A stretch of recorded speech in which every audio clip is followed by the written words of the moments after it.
I am joined today on the podcast by my one-time colleague and now friend, Sara Abbate, aka Bubbola, who created the playlist and the artwork for our most recent May magazine issue. What about if we just start by telling people how we know each other? So we met, I think 3 years ago. We were working in the same company, or maybe two. No, I think maybe 3 years ago. And I was a graphic designer in this agency, this digital agency. And then I think 1 year after I joined, you joined as a videographer.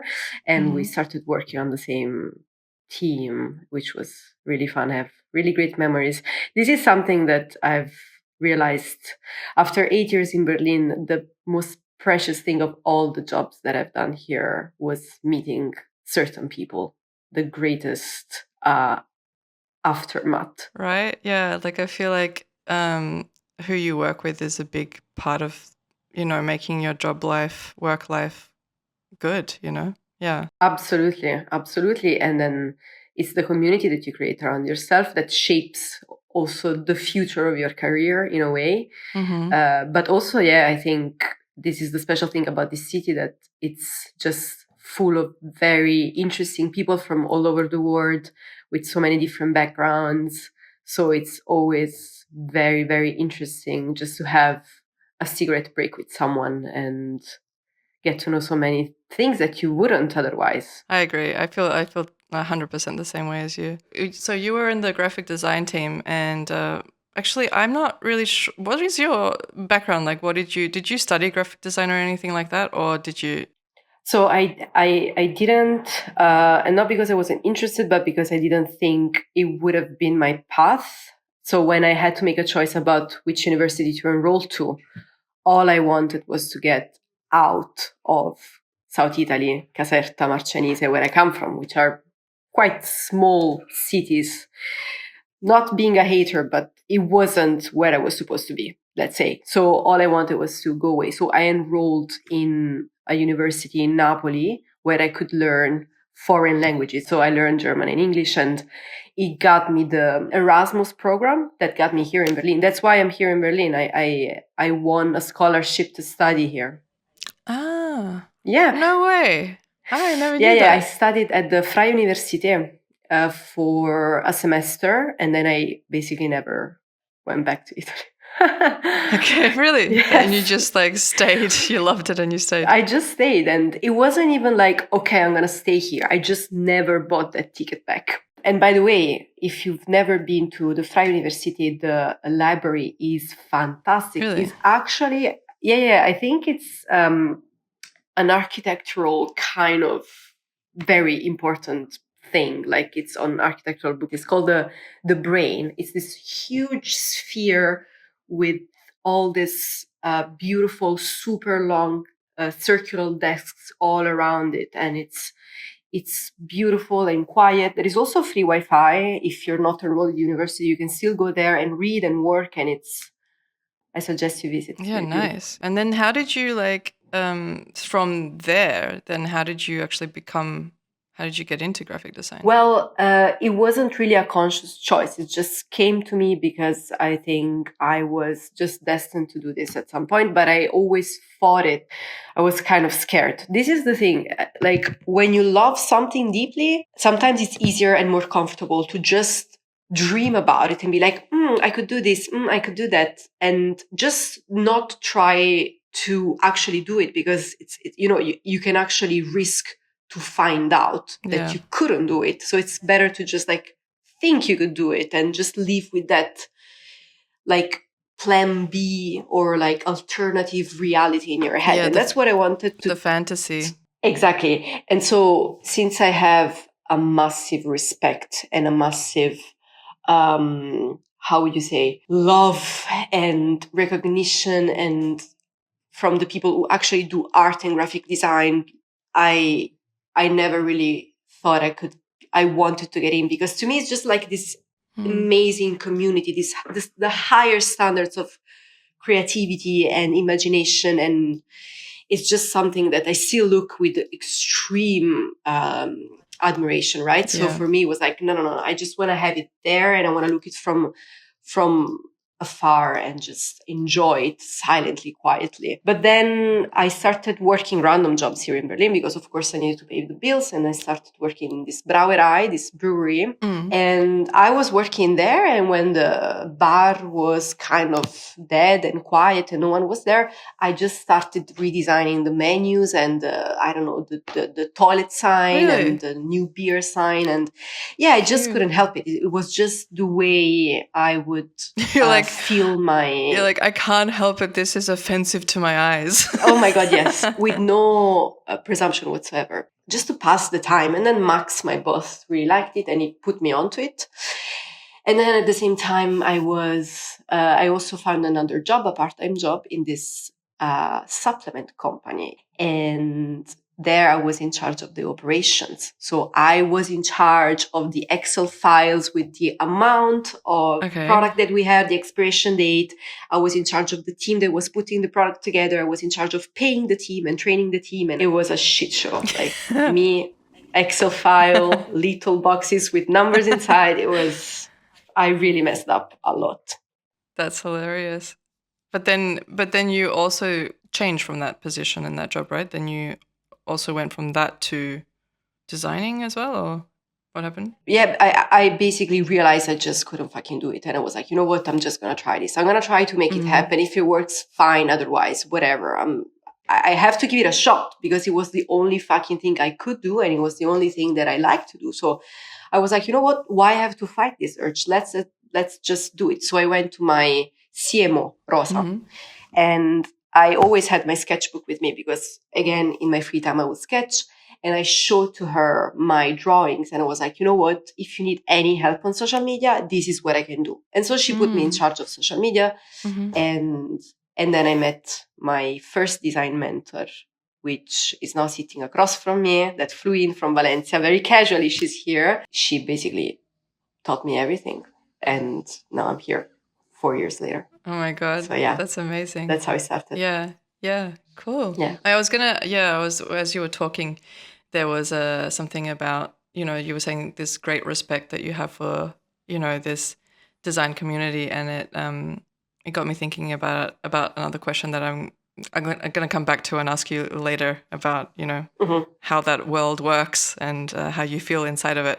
But tell me a little bit about the artwork that you made for the playlist, because I was looking at it and for me it looks like it was physically drawn. It's not like on the computer, like definitely the body, the female, like the skin tone and everything, it looks like hand done. Is that right? Or can you tell me a bit more, like, can you tell us like a bit more about how you made it? So it technically is hand drawn because I've used a pencil, but I wasn't drawing on paper. I was drawing on a screen. I've done it on an iPad.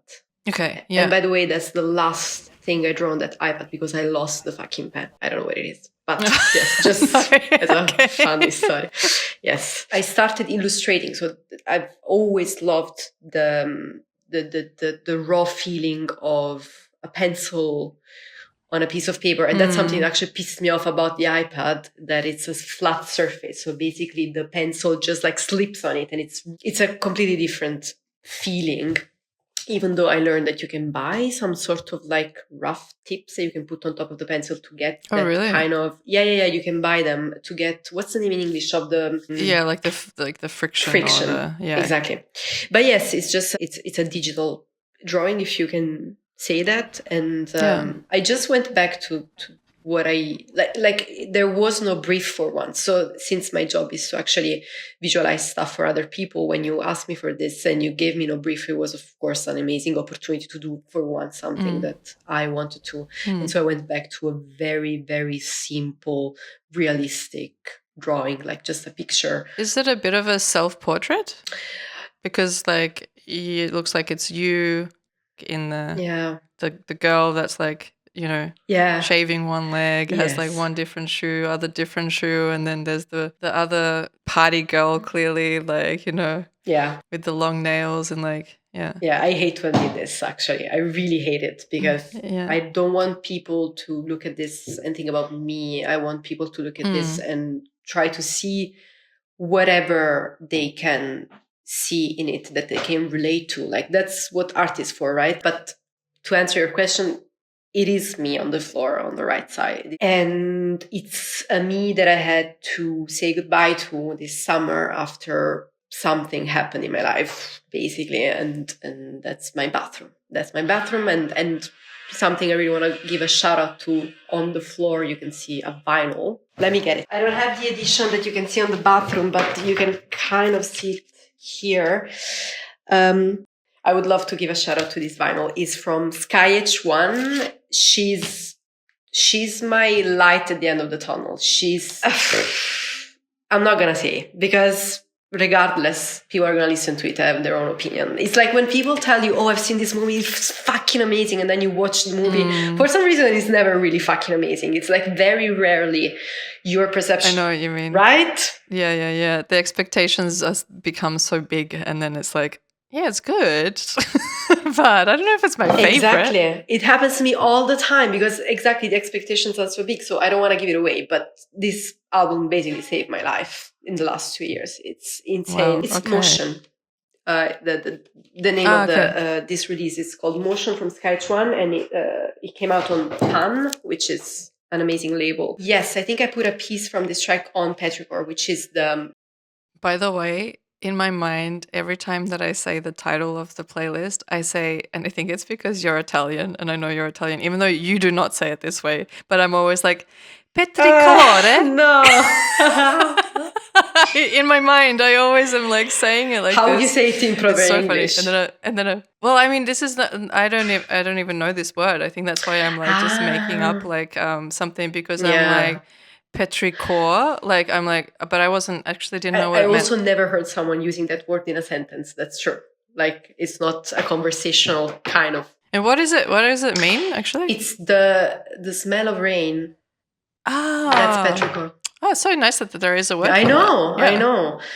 Yeah, because it's such a favorite smell. You also like it. Like, yeah, I love it. The asphalt, even in Sydney. I mean, sometimes it smells gross, but like a lot of the time, the asphalt. Even I love it, especially summer rain. Like when this actually exactly this period of the year, like September, with this transitional period when you start smelling the rain that falls onto a warm soil. Yeah. Or like warm concrete, for example. It's just, I love it. And that's the feeling of this. I want to say something to the audience. You see me here probably laughing and joking and very smiley and very like energetic. And I think there's going to be a big shift when you hear Petrichor and you like actually feel what it is behind it. Like there is a big contrast between what you see and what's inside, unfortunately. And that's the reality of my life. There is a big shift. And Petrichor it's dedicated to that part of me, the darkest side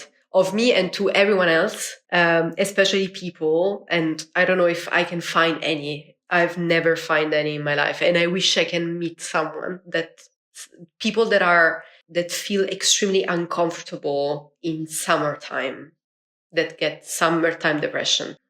I was gonna ask you about this because, I mean, we talked about this before, obviously. So like I knew a little bit about like the background story of the artwork, and also because we're friends, so I knew a little bit about like what was going on in your life. But I was, wondering how it's always hard when the end of relationships occur, like whether they're friendships or if they're like romantic relationships or with family members or whatever, but there is something about summertime and how summertime is supposed to be. Everyone's like having fun and they're like going to the pool and to the lake and to the clubs and stuff, and it almost feels like when you get people who are like, there's no good time to get sick, like they're always like, there's no good time to get sick, but obviously when it's like miserable and raining outside, it's a little bit easier to be sick at that time than it is when it's like sunny. And then it just like is always emphasizing the difference of your internal state and your physical state. Exactly. It's like slapping you in the face, like, guess what, bitch, this is not how you feel today, is it? Exactly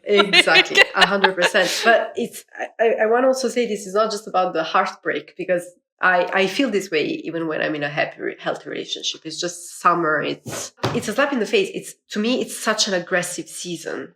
It's so aggressive and invasive. Like when I open my eyes in the morning and there is this fucking sunlight blinding me and it's like, wake up. And I'm like, no, shut the fuck up. Like, give me my own time. And in Berlin, it's like sunrise at fucking 4 in the morning in summer. It's fucking insane. I just want to hide under my bed. I don't want to get too personal because I don't want this to be like an ode to my freakness or my such a weird no. I'm not. I'm just trying to get you to the place where you can actually understand this playlist better. And also, this summer was Brat summer. I can appreciate. Don't. I don't know. Tell me how you feel about it. I'm mixed feeling. I think Charlie XX has put out some interesting things. I think probably. I mean, I actually just recently wrote a blog. It's called "Are Music Videos Dead?" which is not. I haven't published it yet, but I watched when I was like writing this. I watched the latest music video by Charlie XX and Billie Eilish. They made that song, like whatever it's called, and it's kind of like a fun song. It's a bit cheeky, it's like you want to guess the color of my underwear, you want to blah blah blah, and it's like cool, fun, end of the summer. But it was more about the music video, and it's a different topic altogether because I'm like the video is just forgettable. It's like it looks like a Pepsi commercial ultimately where they're like standing on huge piles of underwear. And I mean, everyone embraced this brat. It became so viral. Everyone embraced it so much. And like there is a cheekiness. It was the right moment, maybe the right time, right moment for people for it to go viral, obviously. But I'm like not quite there. Like I'm just not. I haven't listened to that much Charlie XCX. I've listened to like a couple of songs maybe altogether. It just didn't. It's not really hitting home for me or anything. I'm not like exactly. Brat summer. But people have reacted really well. And I think it was just an extremely well thought out marketing move and coincides also with. It's just the perfect sweet spot in between pop and the rave culture, but not the rave culture that now it's like the TikTok rave situation that we've seen, right? You know what I mean? Like, I'm not being a hater. I'm not being a hater. Yeah. I don't care. Like, I've done this. I feel so old, but I'm not there anymore. And so to me, I can see the shift, So I came to Berlin in 2016, which already was a massive evolution of the rave culture of the 90s and the 80s and of like fresh after the Berlin Wall fell, and I'm already a product of more commercialized underground culture, and I think Charlie XX is the shiny product of extremely commercialized underground culture,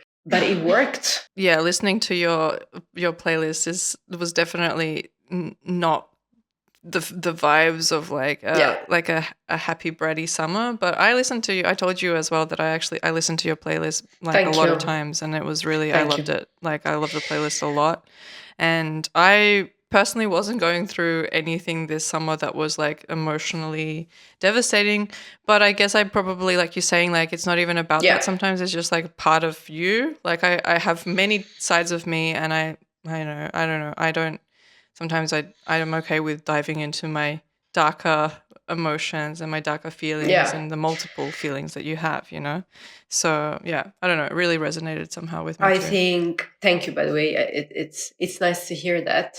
I think one of the reasons why I wanted to put this very profound darkness outside is because sometimes I think people can feel quite ashamed of their sadness and their darkness, and also because I don't want to talk 100%. About the whole social media debacle and like extreme positivity, but that was something that lately has been kind of haunting me. I deleted Instagram again. I have deleted it a year ago, and then I re-downloaded it, and then I was like, no, fuck no, and I was out of that again.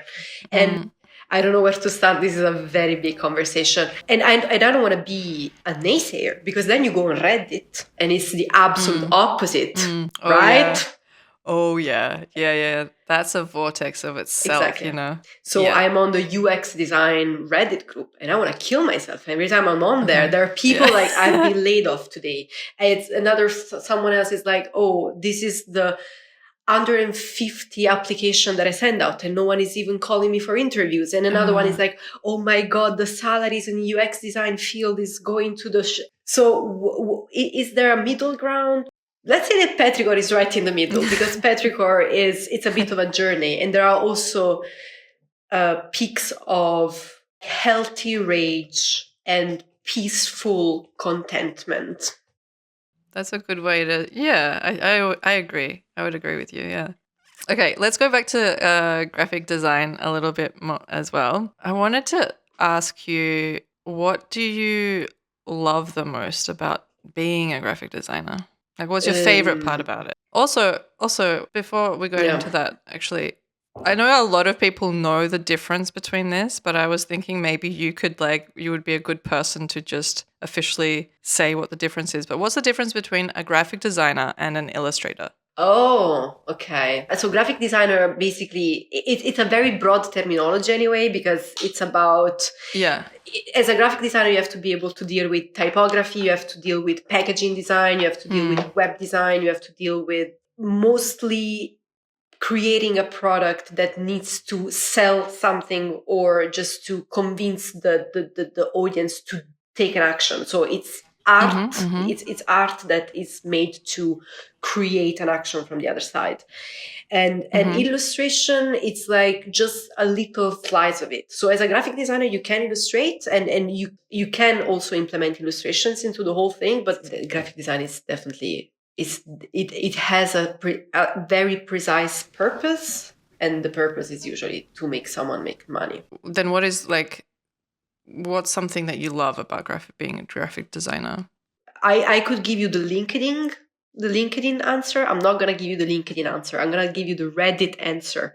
The Reddit answer is that still to this day, to me, work is a massive source of very strong feelings, because it's a massive challenge, and every graphic designer out there listening to this will agree, because if you get into this job not for the money, but you get into this job because you actually love it, it's you just take it really personal. I still take it really personal. So it's basically like making music. It's just a form of like creative expression. How can you not make it personal, you know? So I love it because I can visually create things that are not there and that usually match a daydream. I am someone that daydreams a lot. I just zoom out. I just leave this world whenever I can without even realizing. And in those moments when I zoom out, I just see things, right?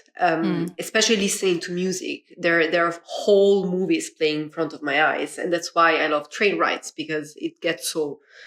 so, you know, you're in this capsule and you cannot do anything, and all you're allowed to do is just either read a book or just like go on this astral trip in your mind. And so when I see these things, I think, oh, that I would like to make these things become real.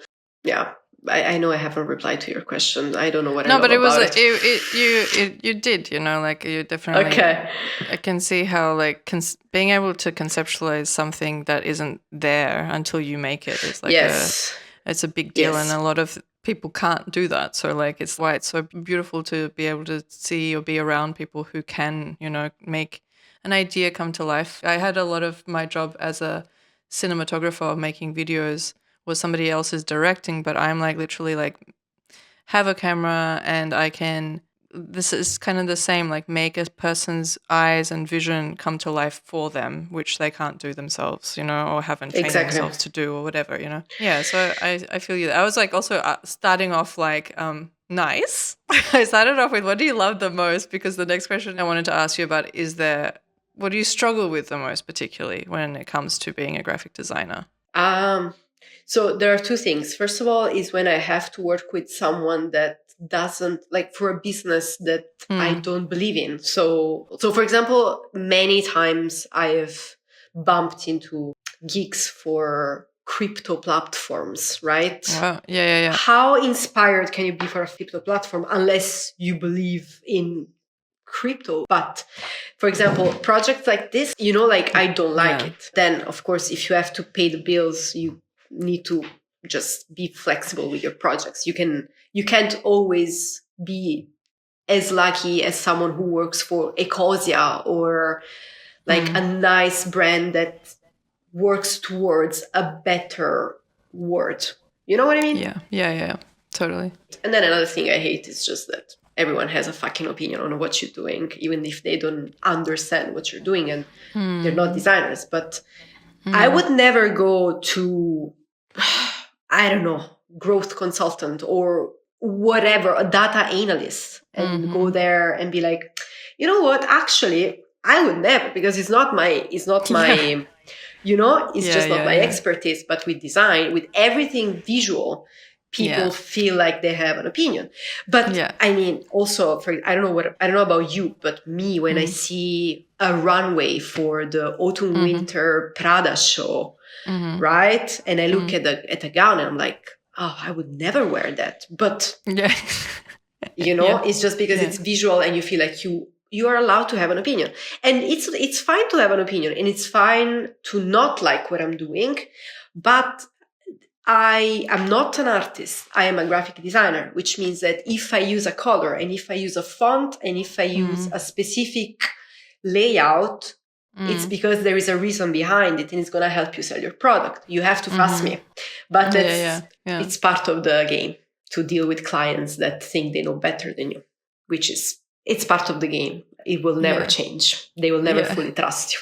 That's fine. Do you have any techniques that you learned, like, of just how to, I don't know, get through that? How do you get through that, like, moment of when you're like, I have to say yes to you because this is what you want, but I know that this is not going to be better? Well, one way to deal with it is to show the client that a competitor has done it and they've succeeded with it. And if not a competitor, like a major brand has done it. And just by imitation, they're going to be like, oh, if they have done it successfully, then it works, right? So you just have to back up your proposal with examples of how it has worked for someone else. Unfortunately, that's the easiest way to convince the client. Another way to convince the client is to create some fantastic storytelling behind it and pulling out references and like inspirational stuff. Like I've used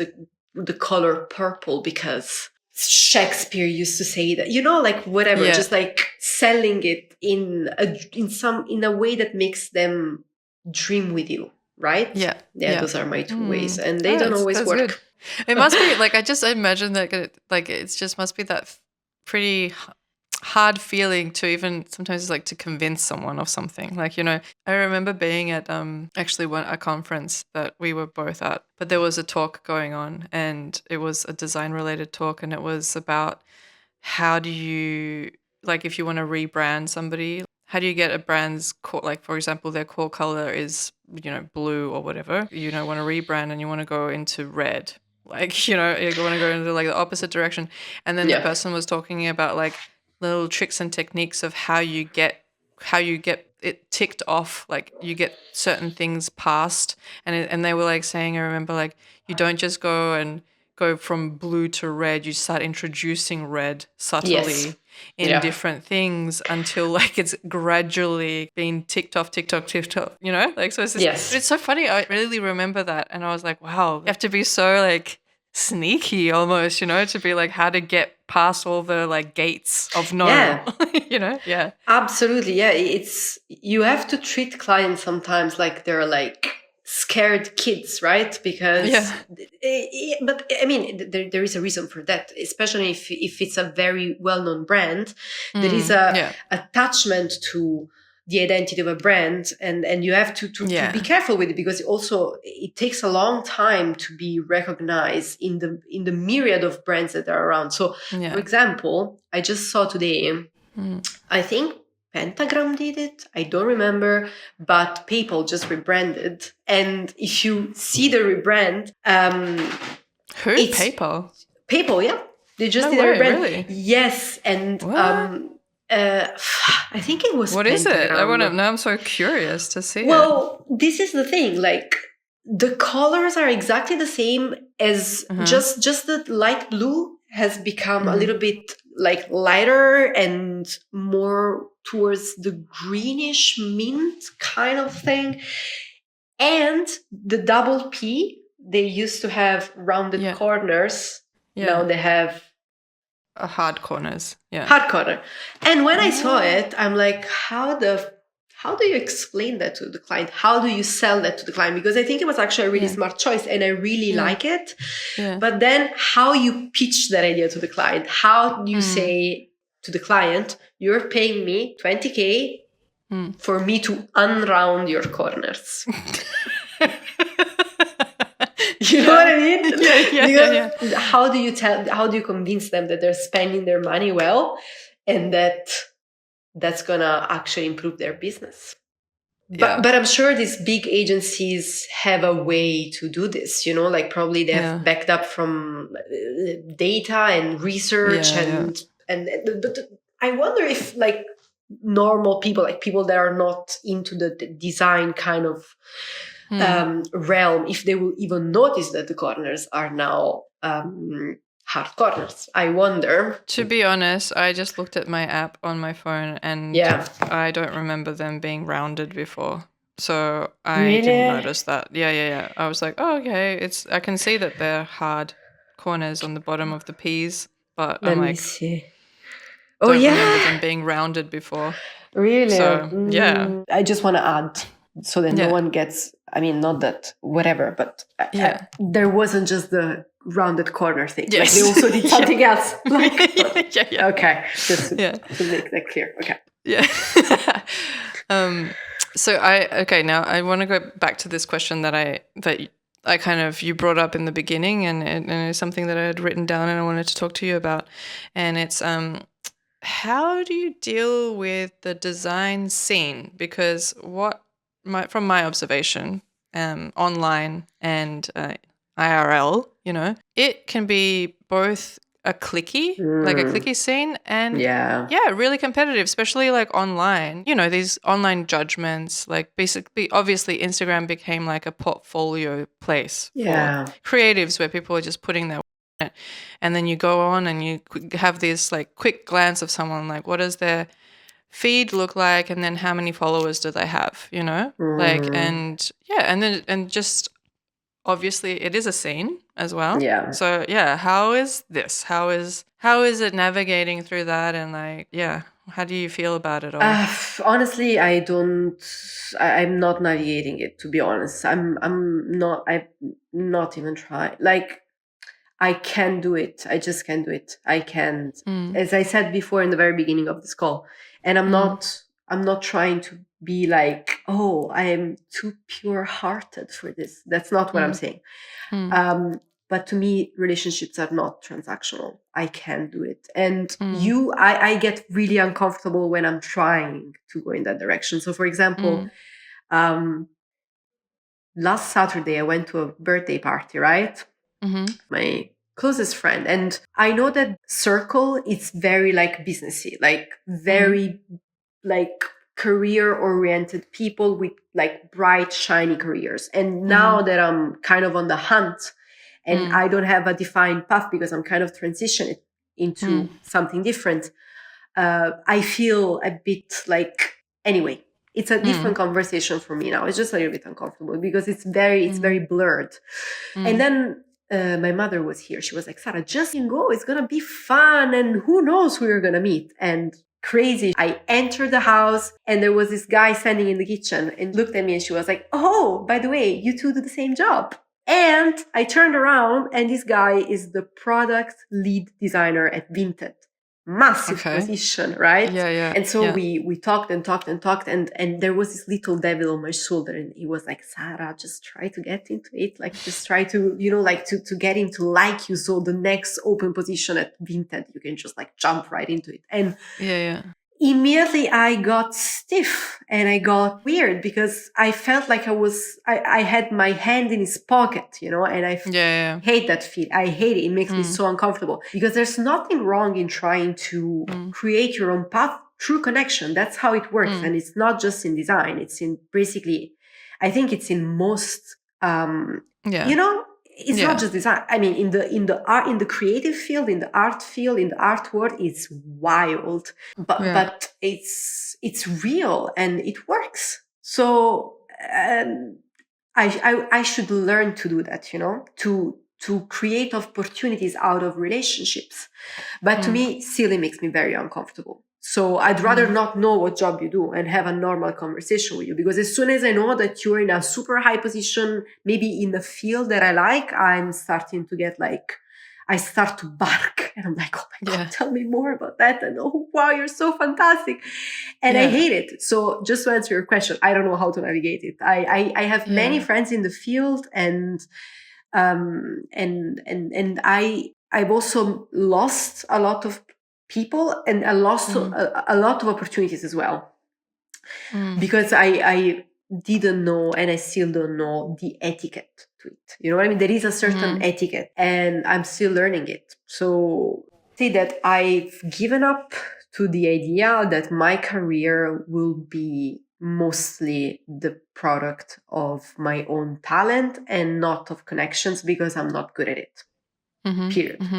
And what about like with dealing with this is like in real life time, but what about like an online time? Because your Instagram profile, for example, is actually on private, so people can't see your stuff. I know. And it's not just you. Like I've like noticed a lot of designers actually, and designers that have honestly worked with like really big brands and all kinds of stuff, that are just like, they're either not even on there, or they've got their just like personal thing on there, and then that's like private. So they've kind of like not playing they're not playing the game as far as that goes. Like, I just wonder like how important these days is like social media as well to a creative's career. So the only answer I can give you is that I've noticed, especially lately, that if you go, again, disclaimer, I'm a lot on LinkedIn these days. If you go on LinkedIn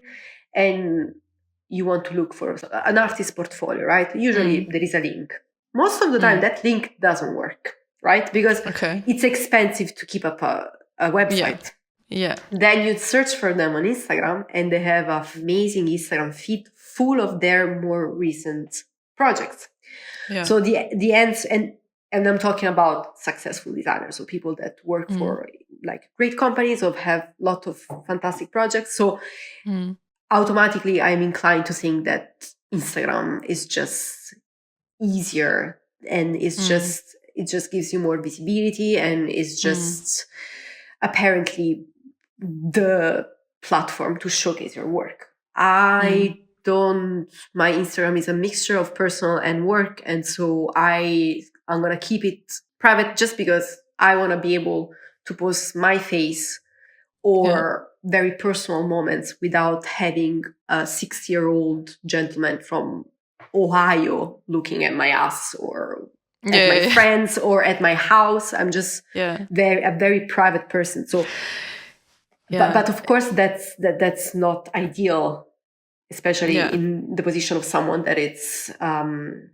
But then it also gets a bit crazy, because then, another way that people deal with it I've seen is by having multiple accounts. So it's like you have like one is your artist account and one is your personal private account where you're posting pictures of actually you, and like stuff.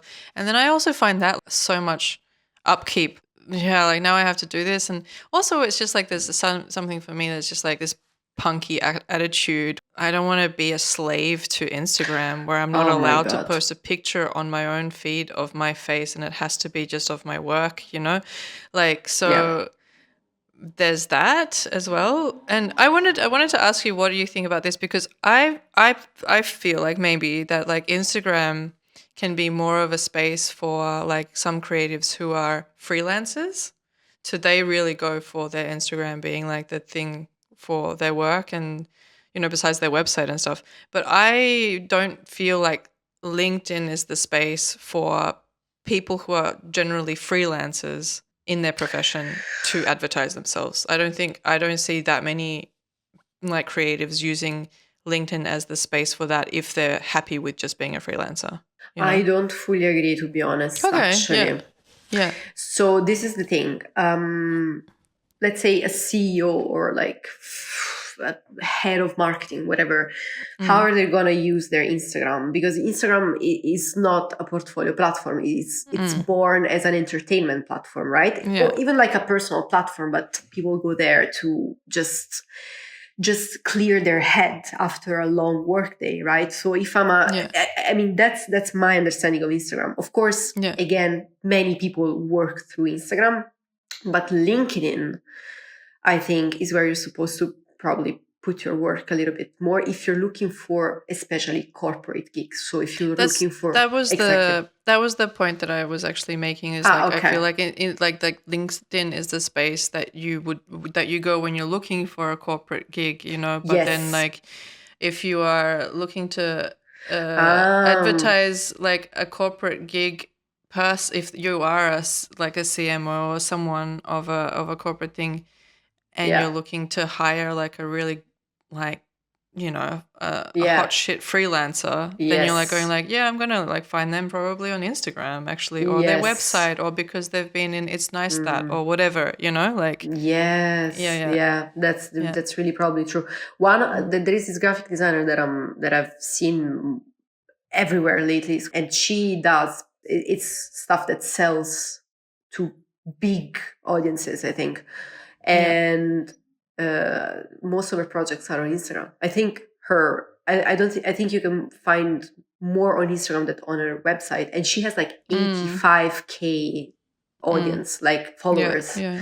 So maybe you're right, but I'm not gonna test it. I don't think I'm gonna ever use Instagram for that, because I have my website with my work on it, and I think it's plenty, and I don't want to look for likes, and I don't want to question how many followers I have. Is that a reflection of my talent? Is that a reflection of I don't want to play that game. I'm way too sensitive for that.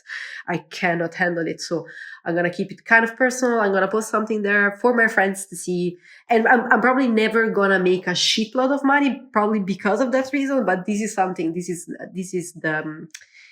is my dad's fault, because there's still a part of me that prioritizes peace of mind, and I will never be that kind of person that comes home and starts liking things on Instagram to have likes back. No, it's fine. I'm fine with my like 50K at the end of the year, like maybe 80 at some point, but big bucks to me is not a good reason to just devote my life to social media for the purpose of exposure or something. I just can't deal with it.